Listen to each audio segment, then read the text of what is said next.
ആ കാട്ടിലെ വനവാസം കഴിഞ്ഞ് വന്നു മോനേട്ടാ. നല്ല പനിയാ, പനി, ചുമ, ഒച്ചയടപ്പൊക്കെയാണ്.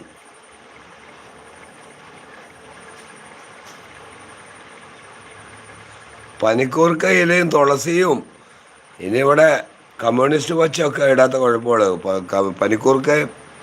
പനിക്കൂർക്ക നിൽക്കുന്നതുണ്ടോ? ഇതാ പൊക്കത്തിൽ നിൽക്കുന്നത് മൊത്തം പനിക്കൂർക്കയാണ്. അത് 2-3 നിൽപ്പുണ്ട്. തുളസി നമ്മൾ കയറി പോകുന്ന വഴി സൈഡിൽ കണ്ടിട്ടില്ലേ?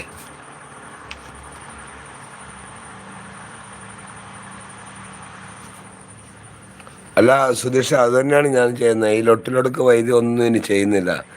ഇതാണെങ്കിൽ എൻ്റെ പെണ്ണുമ്പിള്ള ആരോടെങ്കിലും പറയോ എൻ്റെ കാക്കുവിന് പനിയാന്ന്, അവരൊരെണ്ണ മരുന്ന് പറഞ്ഞു കൊടുക്കും. ഇവിടെ ഈ എന്താ പറയുന്നത്, ഒരു മരുന്ന് കണ്ടുപിടിച്ചിട്ട് കുരങ്ങന്മാരെ കുത്തിവെച്ച് നോക്കുന്നില്ല എന്ന് പറഞ്ഞമാതിരി നമ്മളിൽ ഇത് പരീക്ഷിച്ച്